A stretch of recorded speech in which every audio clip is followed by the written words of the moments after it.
बज गए हैं और 2 बजे आना है। हमारे पैकेज वाले भैया मतलब जो भी हैं उन्होंने हमें पिक करने आना है, वो हमें घुमाएंगे। तो हम हो चुके हैं रेडी, बस मैं रेडी हो चुकी हूँ, अकेले आ रहे हैं, फिर हम निकलेंगे लंच करके, क्योंकि लंच ब्रेकफास्ट डिनर सब इंक्लूडेड ही है पैकेज में।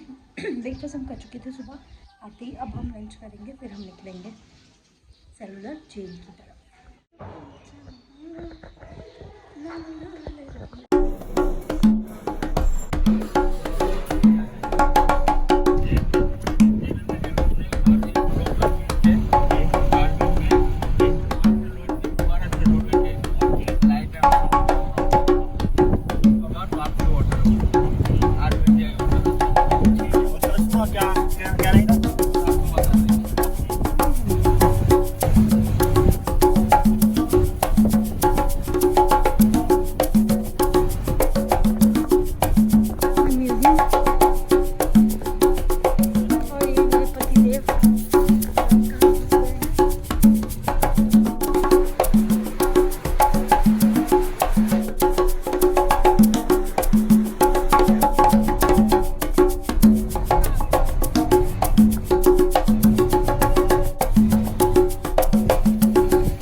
तो इस पूरे 7 विंग्स में टोटल सेल्स जो होते थे 693 सेल्स हुआ करता।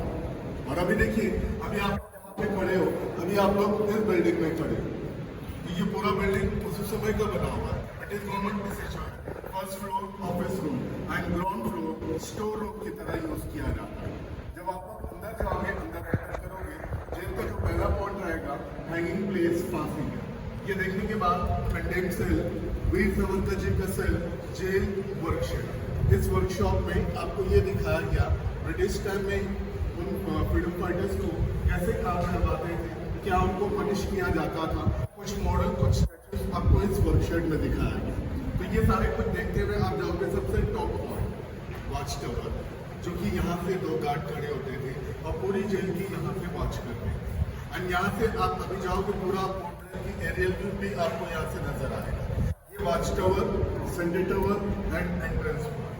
आपको जेल के अंदर जाना होगा, पहले आपको इस सेंटर टावर पे जाना पड़ेगा, उसके बाद ही आप जेल में एंटर कर सकते हो। क्योंकि देखिए, पूरे 7 विंग्स के एंट्रेंस इसी सेंटर टावर से कनेक्टेड हुआ करता था।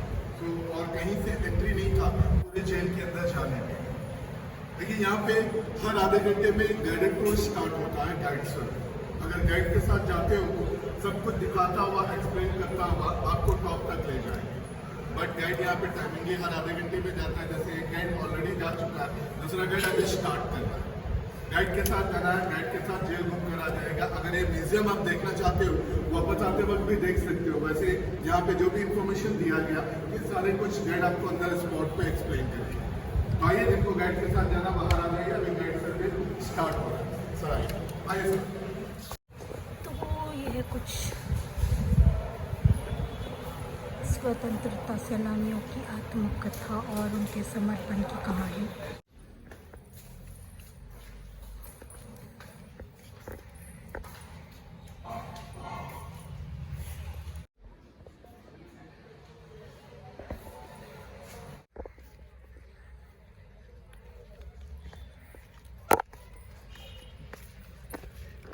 यहाँ होता है रात को नाइट शो, लाइट शो, जिसके लिए हम आएंगे। बट अभी फ़िलहाल के लिए जेल का एंजॉयमेंट।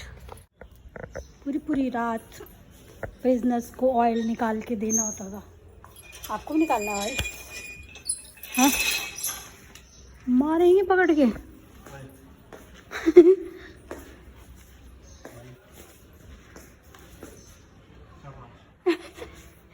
ऐसे कर रहे हो?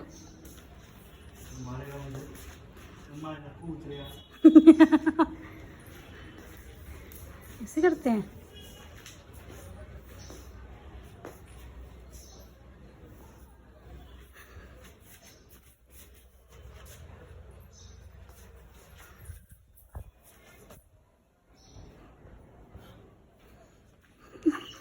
ये है जेल, हमारे यहाँ जेल देखने, और ये आदमी यहाँ पे आके क्या किया अभी आपने बताओ बताओ। तो पूरी जेल में इतने इतने से सेल्स हैं। यहाँ पे फ्रीडम फाइटर्स को बंदी बना के रखा गया था। कुछ कहना चाहोगे आप दोनों? क्यों परेशान लग रहे हैं आप भी बंदी थे यहाँ? कब? ताज़ा हो गई? कौन थे आप? अच्छा, तेल निकालते थे आप कोल्लू का? कोल्लू के बैग बनते थे? अच्छा, फिर पीटते भी थे आपको? ब्रिटिशर्स को? अच्छा, शक्ल दिखाना। फिर सब स्पेशल गाइड होगा ना? यही सोना है? सो जा बेटा, सो जाओ, अब आपको फांसी हो गई होने वाली है। सो जाओ, चलो चलो चलो चलो। काला पानी की सजा हो चुकी है आपको, काला पानी पियो और सो जाओ। चलो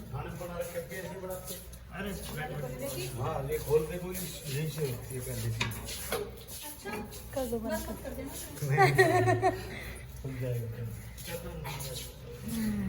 जेलर साहब, जेलर साहब, चलो वापस। जेलर साहब कैदी कैसे हैं? जेलर साहब ऐसे करते हैं? चल कैसे रहे? मेरे भगवान, ये क्या कर रहे? लोग देख रहे हैं ना, जो आपको देखने दो। मुझे लोगों से फर्क नहीं पड़ता।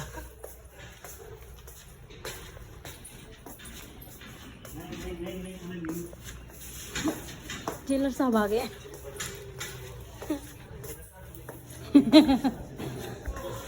जेलर साहब, ये पुरानी जेल थी।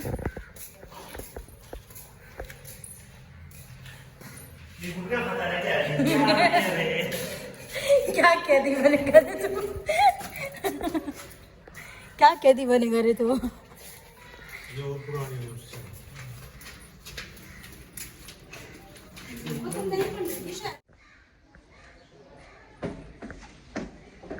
जेलर साहब रुक तो जाओ। पूरे पोर्ट ब्लेयर का एरियल व्यू, ब्लू नहीं व्यू ऊपर भी है। चलो इससे ऊपर चलेंगे।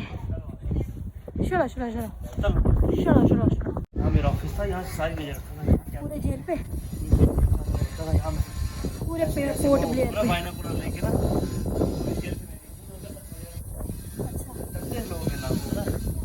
क्या नाम था आपका? Lord Ripon. लॉर्ड माउंटबेटन, कई नाम से जाना जाता था। मनमोहक है यहाँ पे, ठंडी हवा की बहुत ज़रूरत है, बहुत ज़्यादा ठंड है। सॉरी गर्मी। लविंग मेमोरी ऑफ नेचर, कोई फोटो वोटो नहीं चाहिए, आप जस्ट एंजॉय द टाइम। मज़ा आ रहा है, आनंद, बहुत आनंद की अनुभूति हो गई। यार क्या दिन का मजा तो यहीं से देख लेते हैं। नजर नहीं आ बहुत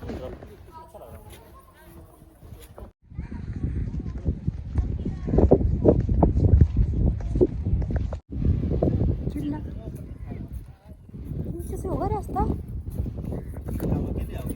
नहीं, जाके तो देखो जहाँ रास्ता होगा, उधर तो जाओ। ये भी तो गए हैं।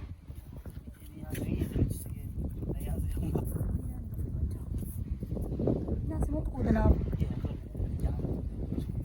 उतरोगे कैसे, गिर जाओगे। चलो उतरो। खुद की एक फ़ोटो नहीं खिंचवाई, लोगों को बोले मैं आपकी फ़ोटो खींचता हूँ। कट रहे होशियार।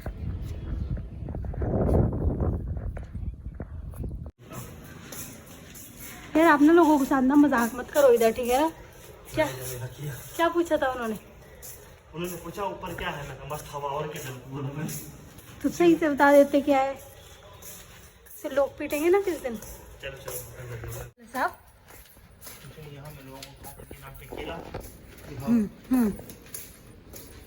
और पीने के लिए नारियल पानी दिखाओ, ये दिया करते थे। ये दिया करता था, उसमें बहुत सारा था। खरबूजे भी दिया करता था, कभी देखो खरबूजे आपके चाचा लगा के गए थे इधर हैं?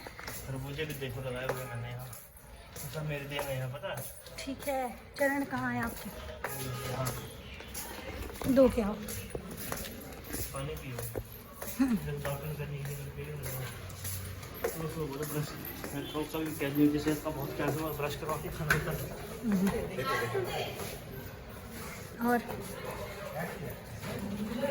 और क्या करते थे एनोस? और क्या करते? सूटा मारते थे? अच्छा सोते थे। कहाँ? इतनी जलेती चाबी कहाँ रखते थे एनोस? इतनी जलेती चाबी कहाँ रखते थे?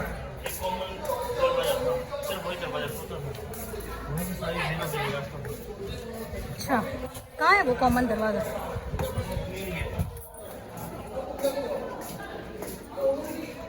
चाबी रखते थे अपने पास। ओके, और कुछ पुरानी यादें आपकी ताज़ा हुई हो?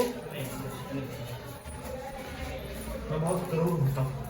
करूर? हाँ तो पता ही। करूर हरामी बोलते हैं, हरामी।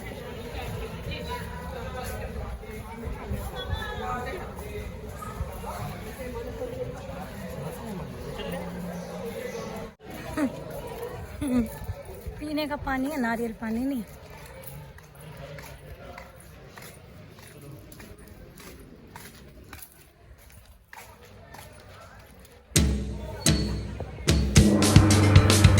तो यहाँ पे शाम को होने वाला है लाइट शो।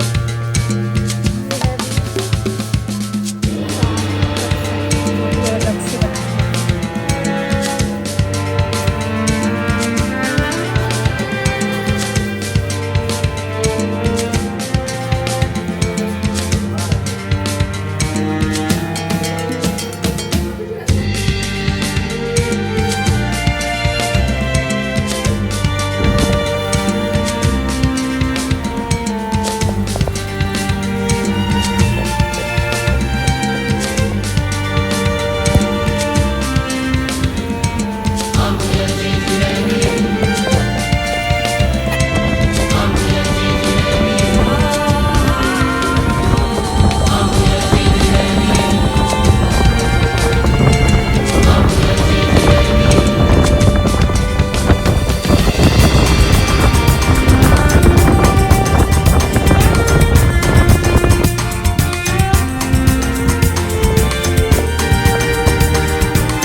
छिड़ाना घर से देखना। यार डिट्टो है, कलर भी सेम है पता। मीशो से अभी थोड़ी करनी।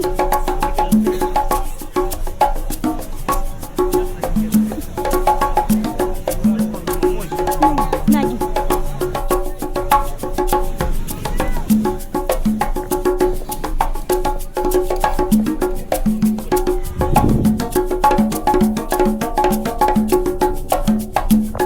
चलो अब अपने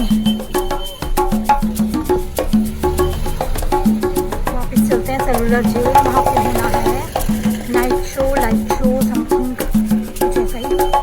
उसके बाद जाएंगे घर, क्योंकि बहुत ज़्यादा थक चुके हैं, क्योंकि 7 बजे हम लोग आए थे, 5-7 बजे लैंड हुआ है, तो इतना आराम करने का टाइम भी नहीं मिला था। 3 घंटे सोए थे, उसमें ब्रेकफास्ट लंच बार बार कॉल आ गई थी।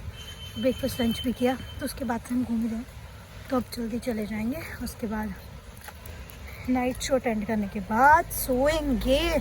कल सुबह फिर से बाहर आएंगे, फिर से घूमेंगे अंडमान।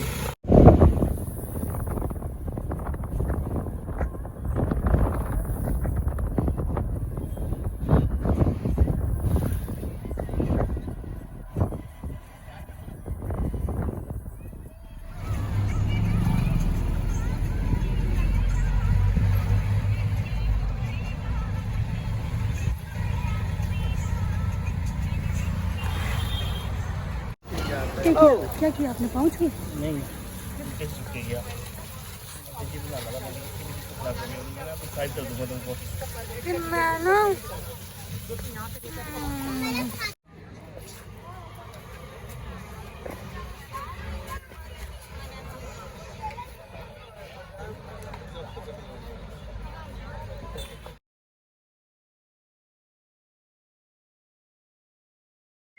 तो अब है नाइट शो।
दीवार पे लिखी है कहानी लोगों।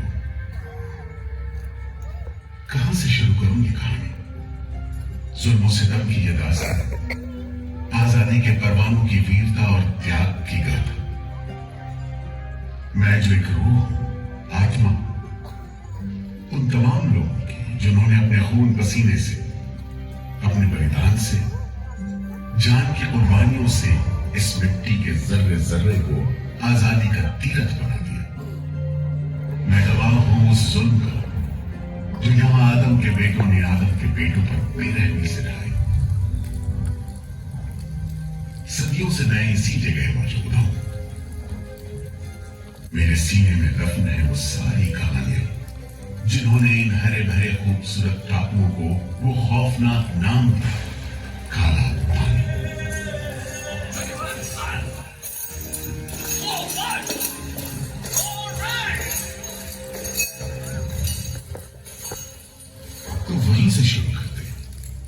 उसी हरियाली से जो कैद करने वालों के जुल्म और कैदियों के खून पसीने से बेदाग थी।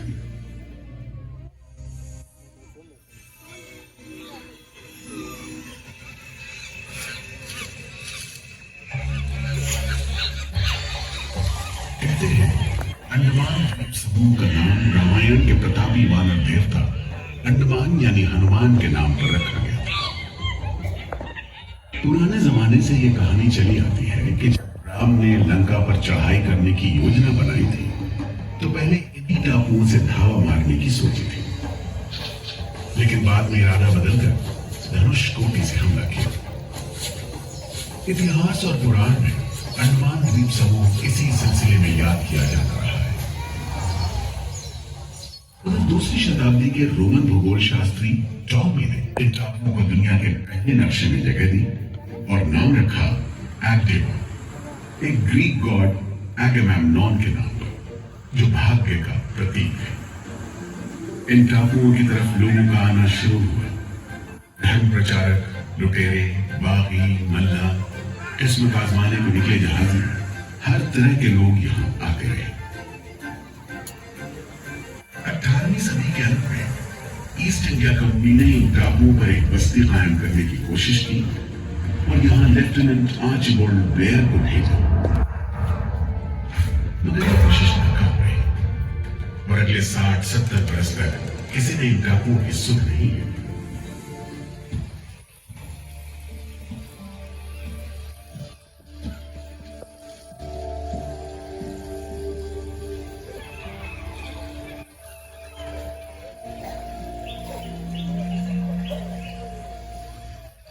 प्राकृतिक खूबसूरती और शांत समुद्र के बीच जिंदगी की खामोश लहरें उठती और बैठ जाती। उगते सूरज के साथ पक्षी जागते और डूबते सूरज के साथ इन टापुओं पर जिंदगी सुकून से सो जाती। कि तभी भारत का पहला स्वाधीनता संग्राम यानी 1857 की आजादी की लड़ाई पूरी पड़ी।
को सबक सिखाने के लिए फिरंगी सरकार ने 15 जनवरी 1858 को पूरे के पूरे अंडमान द्वीप समूह को एक कैद खाने में बदलने का फैसला किया।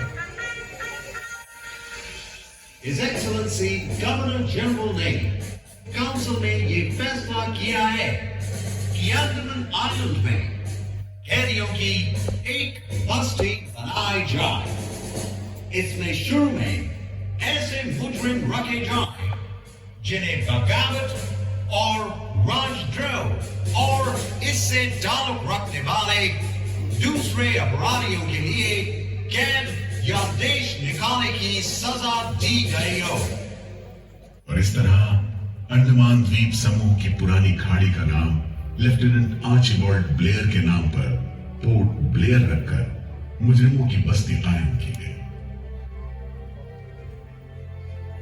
सन 57 के वीरों के नक्शे कदम पर कुछ ही साल बाद अंडमान की धरती पर पैर रखे वहाबी आंदोलन की राजनीतिक बंदियों ने 1860 से 1872 के बीच बहुत से वहाबी आंदोलनकारी अंडमान भेजे गए। सरहदी सूबे का रहने वाला एक पठान शेर अली आफरीदी भी अंडमान में उस समय उम्र कैद की सजा काट रहा था और अंग्रेजों से बदला लेने के लिए मौके की तलाश में था।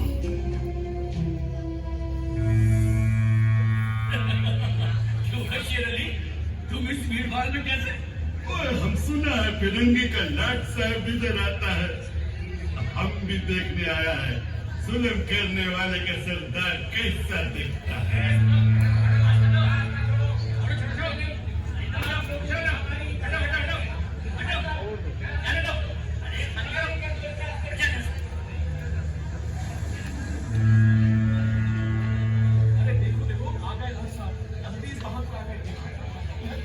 मिस्टर बेल, मैं सोचता हूँ कि इस खूबसूरती के बीच रहने के लिए प्रिजनर होना भी मैं एक्सेप्ट कर लेता। Yes, indeed. Just look how beautiful this place is.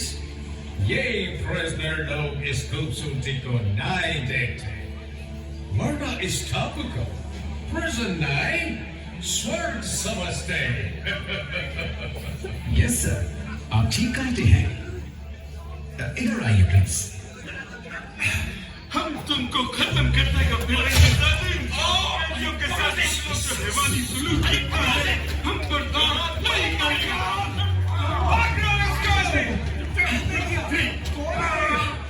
शेर अली है, सजा याफ्ता कैदी, सजा में रियायत पाकर नाई की दुकान चलाता है।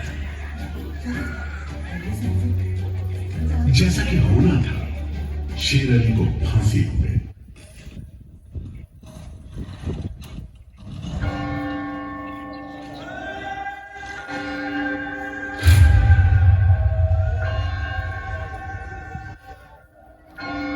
शायद इसी घटना का असर था कि ब्रिटिश सरकार ने कैदियों के साथ और भी कड़ाई बरतने के बारे में गंभीरता से सोचना शुरू किया।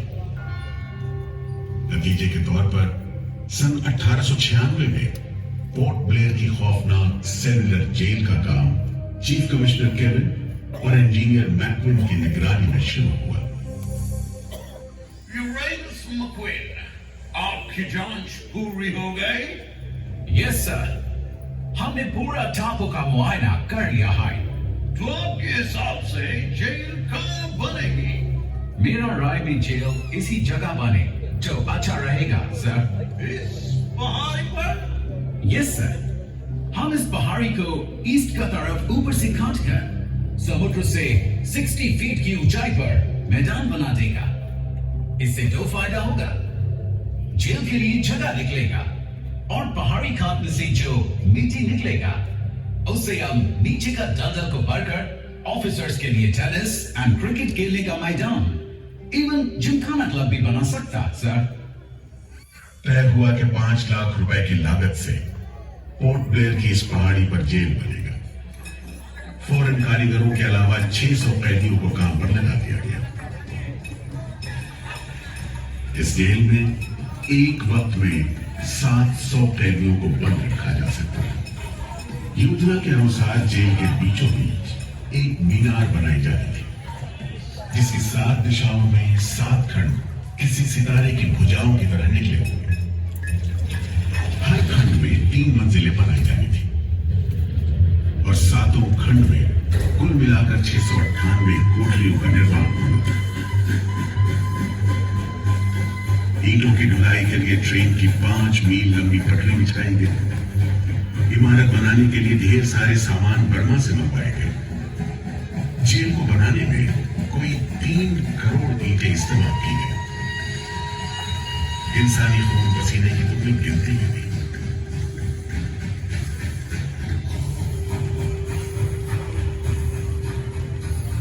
सुबह, दोपहर, शाम, रात घोड़े चलते रहे और काम होता रहा। दीवारें उठनी शुरू हो गई। आखिरकार 10 साल बाद सन 1906 में यह विशालकाय जेल तैयार और यहीं से अंडमान के इतिहास का सबसे काला दौर शुरू हुआ।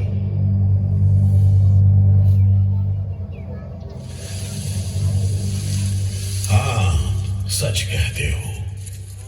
आज भी उस दौर को याद करके झुरझुरी सी हो जाती है।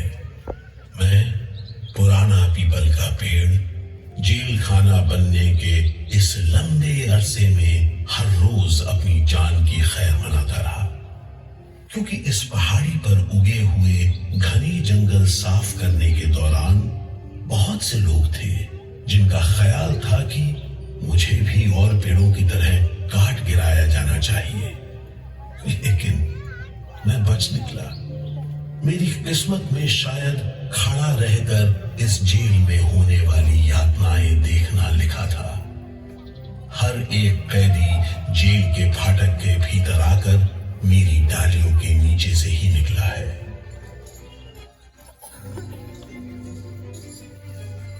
जैसे जैसे अंग्रेजी शासन के खिलाफ आजादी की मांग तेज हुई, ब्रिटिश सरकार ने सेलुलर जेल के फाटक हर छोटी बड़ी बात के लिए खोलने शुरू कर दिए। किसी ने पर्चा निकाला तो अंडमान जेल, किसी ने लेख लिखा तो अंडमान जेल। लेकिन जब आजादी की लौ दिल में जल रही हो तो लोगों को कब तक रोका जा सकता है?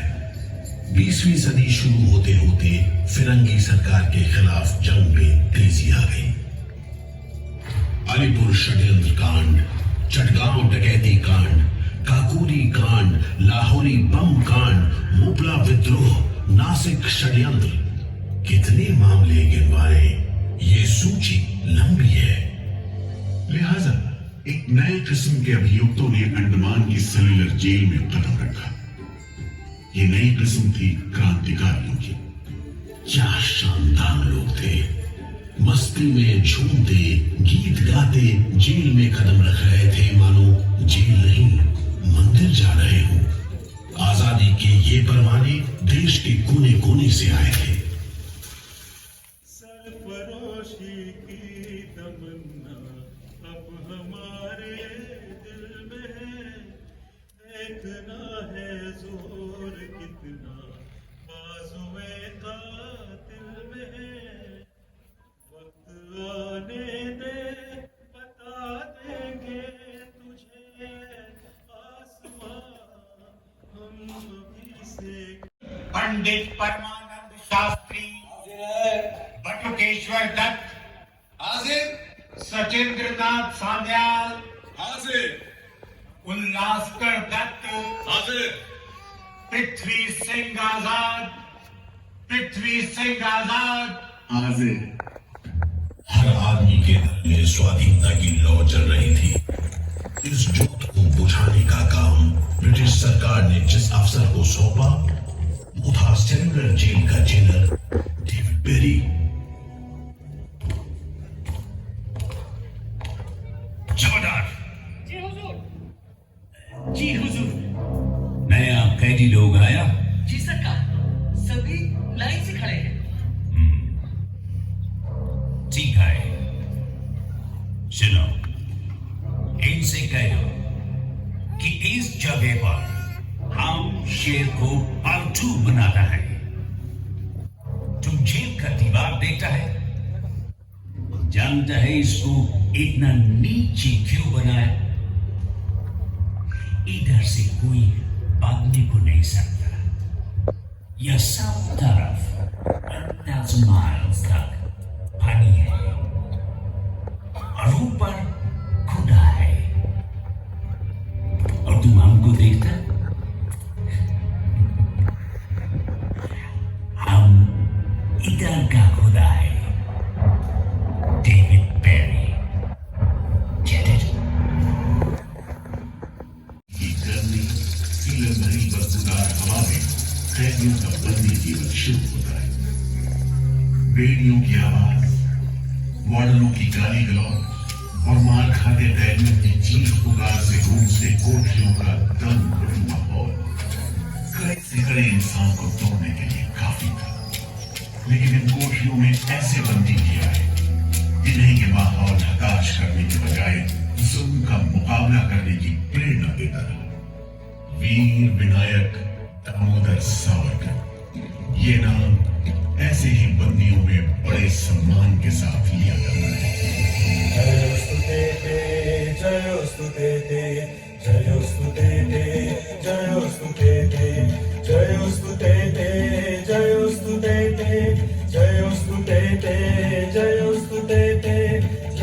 जयोस्तुते ते जयोस्तुते ते जयोस्तुते ते जयोस्तुते ते। वीर सावरकर जब सेल्यूलर जेल के अहाते में दाखिल हुए तो उनकी जंजीरों से जुड़े लोहे के पट्टे पर उनके जीने की मियाद खुदी हुई थी 50 बरस।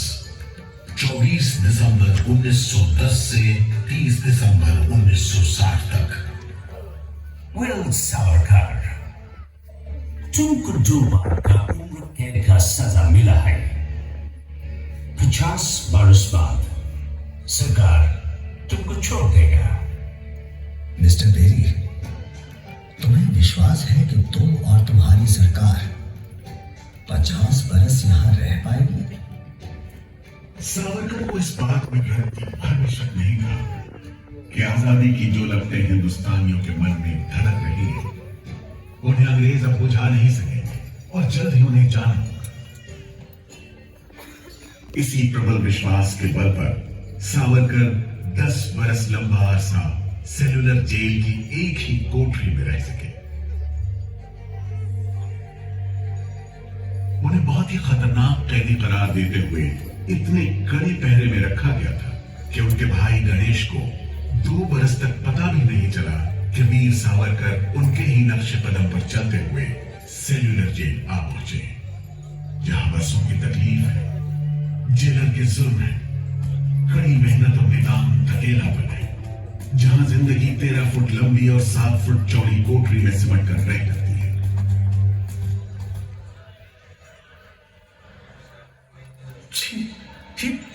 ये कैसा रद्दी खाना है? चावल में कंकड़ है, सब्जी में रेत है और दाल में कीड़े। खाना क्या है? घास फूस है। बर्तन भी देखो कैसे टूटे फूटे, जंग से लाल और तेल से जुड़े हुए। सबसे ज्यादा कमी तो पानी की है। आज सुबह जब मैंने पानी मांगा, जमादार बोला दिन में 2 बार मिलेगा बस। अरे पीने लायक होता तो बात नहीं है, इतनी बास मारता है कि नाक बंद करके पीना पड़ता है। इस खाने को कैसे खा सकते हैं? कैदियों को गाली देना या पीटना मामूली बात थी, चाहे वो खा रहे हों या काम कर रहे हों। और काम न सिर्फ मुश्किल था बल्कि उसका कोटा भी तय था। 7 में से 4 खंडों की कोठरियों में तेल निकालने के उपकरण लगे थे।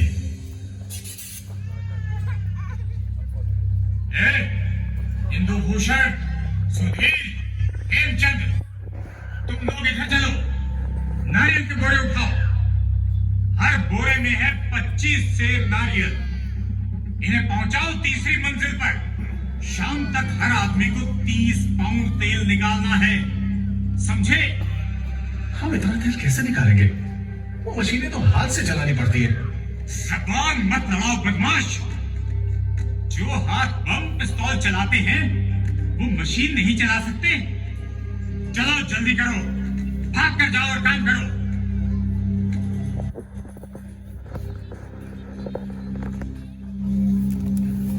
मेरा बात ध्यान से सुनो। जी हुजूर। जो आदमी काम नहीं करे उसको पेट लगाओ। जी हुजूर। समझा? जी। सजा दो, कोई छूट नहीं दो। जी। कोटा पूरा कराओ। जी। लेकिन तमाम मारपीट और गाली गलौज के बावजूद यदि कैदी काम पूरा न कर पाते तब जो सजा मिलती वो किसी की भी हिम्मत तोड़ने के लिए काफी थी। चमड़ा जी हुजूर। इसको 2 दिन तक टाट का वर्दी बनाओ। कल से इसका गाना बंद। जी। सिर्फ 2 कप खंजी दो। जी हुजूर। ये पहला बार काम नहीं पूरा किया। जी। इस वास्ते इसको 1 हफ्ता हथकड़ी में रखो। जी हुजूर। ये बागी का बच्चा है, इसको बेड़ी डालो। इसको भी बेड़ी डालो 6 महीने तक। जी हुजूर। तुम अब तक 5 बार काम का कोटा पूरा नहीं किया, हम तुमको इस बदमाशी का मजा चखाएगा। जमादार, जी हुजूर। इसको तन्हाई में रखो। जी। सर्जरी कन्फाइनमेंट। जी। कोठरी में काम दो। जी। और इसको पेट लगाओ। और मारो, और मारो। नारे बोलेगा। बोल नारे, बोल बोल नारे, बोल नारे, कितनी ताकत है, बोल नारे,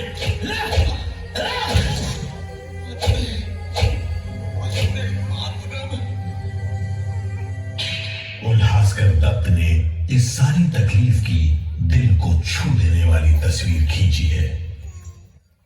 हमारे गांव में तेल के लिए कोयलों में बैल जोते जाते हैं। वो भी दिन में 10 से 12 सेर से ज्यादा तेल नहीं निकाल पाते। जेल में मुझे 2 और कैदियों के साथ बैल की जगह जोत दिया जाता था और हमें शाम तक 1 मन नारियल का तेल निकालने का काम सौंपा जाता। जमादार हमें दौड़ने पर मजबूर करते और रफ्तार धीमी होने पर कोड़े मारते।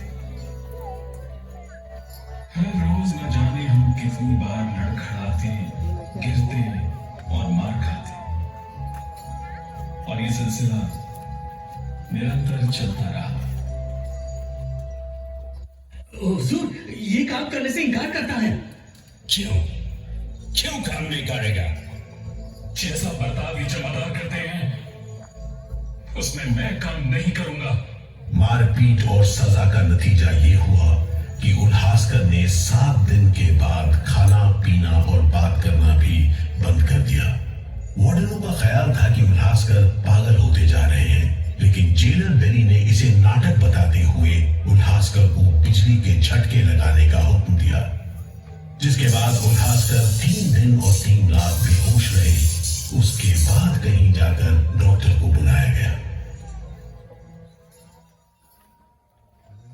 सुनो मिस्टर उल्हासकर, हम जानते हैं तुम अपने मुल्क का आजादी के वास्ते ये करता। हम तुम्हारा काम को ठीक नहीं समझते, लेकिन तुम अभी जवान नहीं। एक दिन अपना सजा पूरा करके वापस अपना मुल्क जाएगा, तब अपना हाथ से जान क्यों लेता? क्या तुम डरपोक है? हम अपना सीनियर ऑफिसर का हुक्म नहीं बदल सकता, लेकिन तुम चाहेगा तो हम तुमको मेंटल हॉस्पिटल में भर्ती करवा देगा। ठीक है, इन जानवरों के बीच रहने से पागलों के बीच रहना बेहतर होगा। उल्हासकर की सारी तकलीफ का जेलर डेविड बेरी पर कोई असर नहीं हुआ। उल्हासकर के जाने के बाद बेरी ने वीर सावरकर को चढ़ाते हुए पूछा, क्यों सावरकर, तुम भी पागलपन का बहाना करेगा क्या? तुम्हारे बाद मिस्टर बेरी। अच्छा, हाँ, जिस तरह के अत्याचार तुम कर रहे हो उनसे कोई भी आदमी पागल हो सकता है। रहने दो ये सब बात सावरकर, तुम अच्छी तरह जानता है उल्हासकर पागल नहीं है, बहाना करता है। मिस्टर बेरी, अगर तुम सोचते हो कि उल्लास बहाना कर रहा था, तब तुम पहले ही पागल हो चुके हो। ये सब अत्याचार बंद करो, वरना हमारे पास स्ट्राइक के अलावा कोई रास्ता नहीं बचेगा। छूट नहीं, रियायत नहीं, छूट नहीं, रियायत नहीं।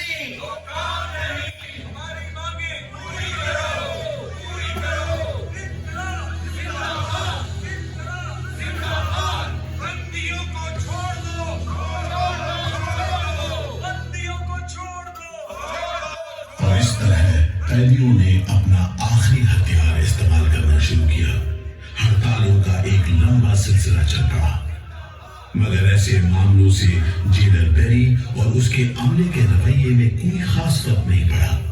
कुल मिलाकर सेलुलर जेल के कैदी तकलीफ और बदसलूकी के बीच अपने दिन गुजारते रहे।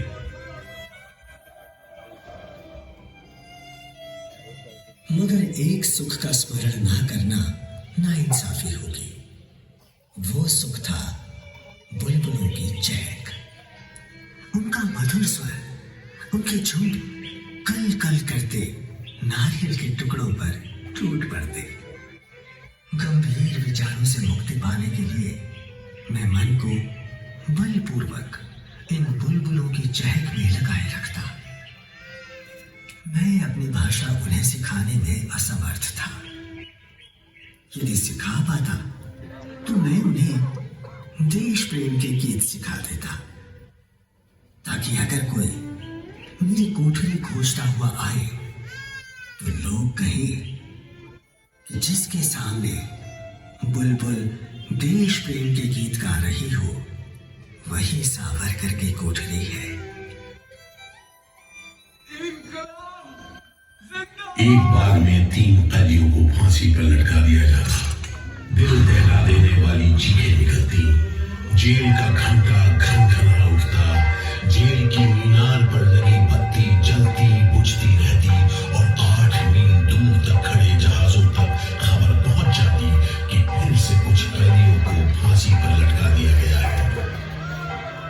12 मई 1933 को कैदियों ने फिर भूख हड़ताल का सहारा लिया।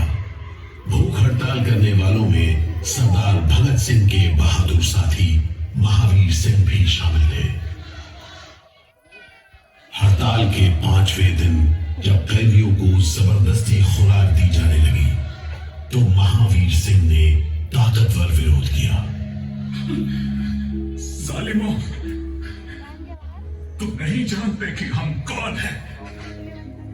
हम मर सकते हैं, छुपकर नहीं रह सकते। हमें और मिला है तुम्हें दूध पिलाने का। चलो जमादार, पकड़ो इसे।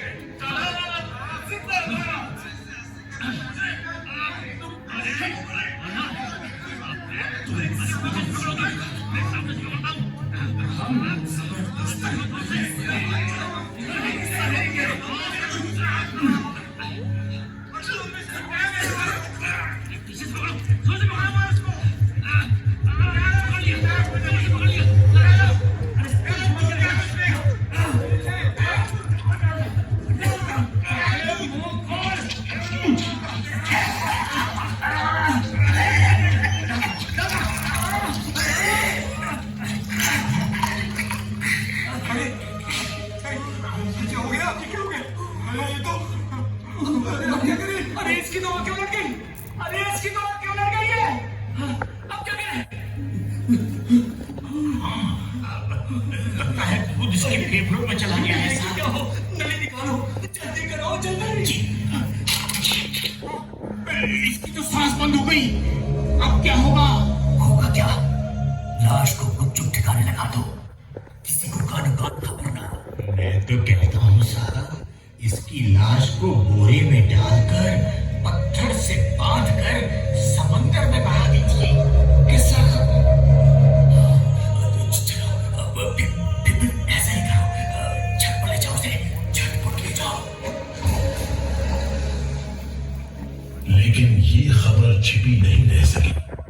जब लोगों को पता चला तो देश भर में विरोध की भीषण लहर फैल गई।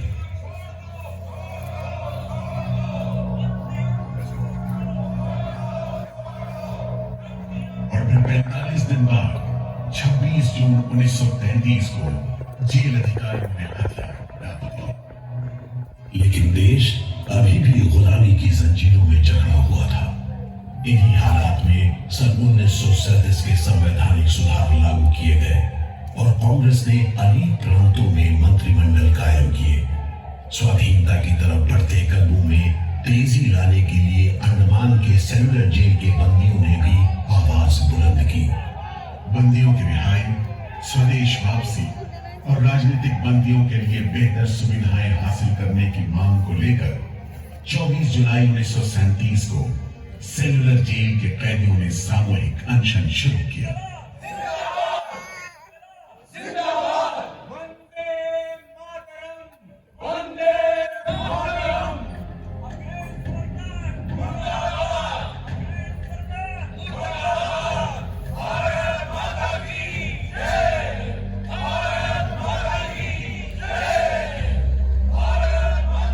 इस भूख हड़ताल का असर पूरे देश पर पड़ा। जगह जगह कैदियों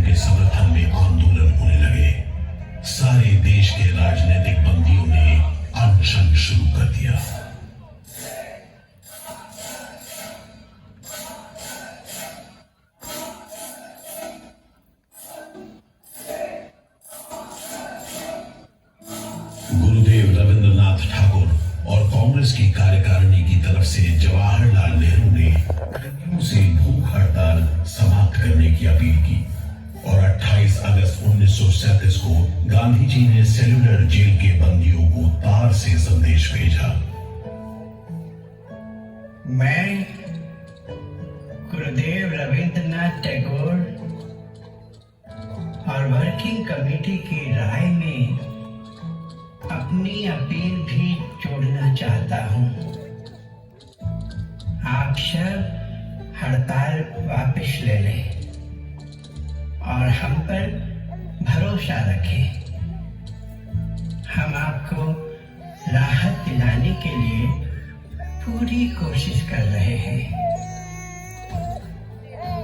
कैदियों पर गांधी जी की इस अपील का बहुत असर पड़ा। सभी कैदियों ने आपस में सलाह करने के बाद जवाब दिया। देशव्यापी अपील और आपके संदेश ने हमारे दिलों को छू लिया है। हम इस भरोसे पर भूख हड़ताल मुलतवी कर रहे हैं कि सारे देश ने हमारी मांगों और हमारे उद्देश्य को अपना बना लिया है। वंदे मातरम। 36 दिन के संघर्ष के बाद एक बार फिर बंदियों की जीत हुई। नतीजे के तौर पर सितंबर 1937 से सेलुलर जेल के कैदियों की स्वदेश वापसी शुरू हो गई। आखिरी जत्था जनवरी 1938 में रवाना हुआ और 80 साल बाद सेलुलर जेल राजनीतिक बंदियों से खाली हो गया और अंडमान द्वीप समूह के इतिहास का एक तकलीफदेह दौर खत्म हो गया।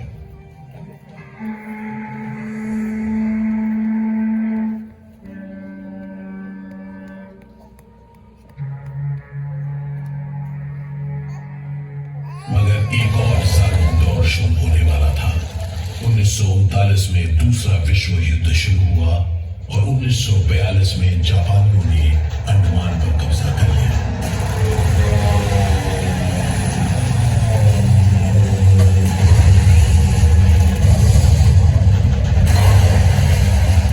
हालांकि अंडमान पर जापानियों का कब्जा सिर्फ 3 साल था, लेकिन इस अरसे में ही उन्होंने काफी जुल्म ढाया। हर आदमी उनकी नजर में अंग्रेजों का जासूस था। हर रोज खेतों से, दूर दराज के गांव देहात से दसियों लोग पकड़े जाते और मौत के घाट उतार दिए जाते। बहुत से लोग तो खाने की कमी के कारण जहाज पर लाद कर दूर समंदर में फेंक दिए।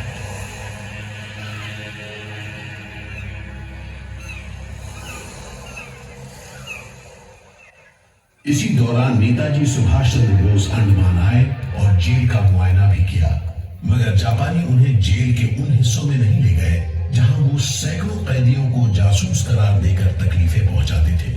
अपनी छोटी सी अंडमान यात्रा के दौरान नेताजी ने तिरंगा भी फहराया।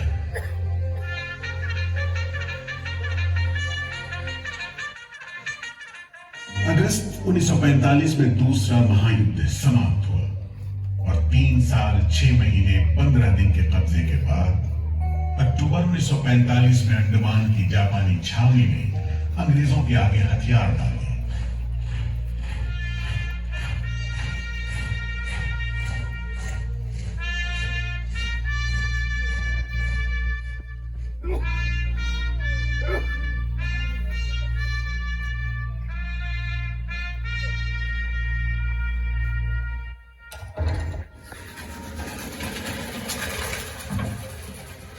सेलुलर जेल के फाटक एक बार फिर खुले और कैदियों को रिहा कर दिया गया। इसके बाद 2 साल के अंदर भारत में ब्रिटिश सरकार का शासन खत्म हो गया।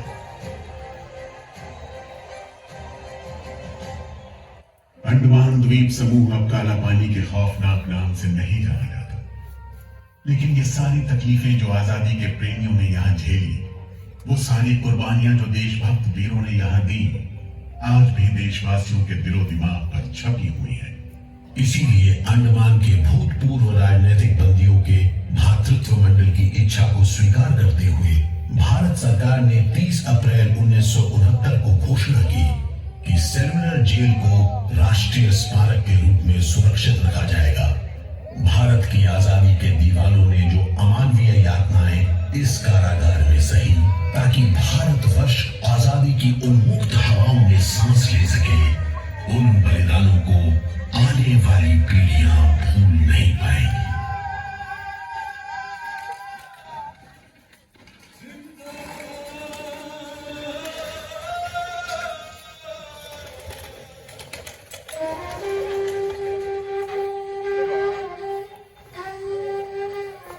लाइट शो खत्म हुआ,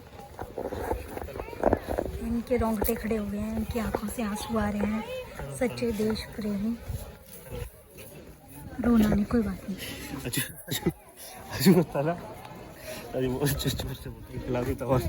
रोने लग पड़ते। नहीं वो सही में बोल देता, मेरे में इतना नहीं है, अजू में बहुत ज़्यादा है देशभक्ति। हाँ होना चाहिए मुझे भी, सही में उसको ज़्यादा है। अगर वो होता नहीं, वो देखता ना पक्का पक्का ऐसा बोलता कि झंडे भी संभाल के रखे उन्होंने घर में। हाँ वो एक चिंता नहीं उठाई, वो हमारी फेंकी। मम्मी बोलते तू मतलब बुआ नहीं चुनिया, बोले जी का बुआ नहीं बोलते देश से झंडा तो ऐसा हो। देश उसको असल मायने में उसके लिए ये सबसे बेस्ट है, उसको मैं आता है, उसको भेजना मेरी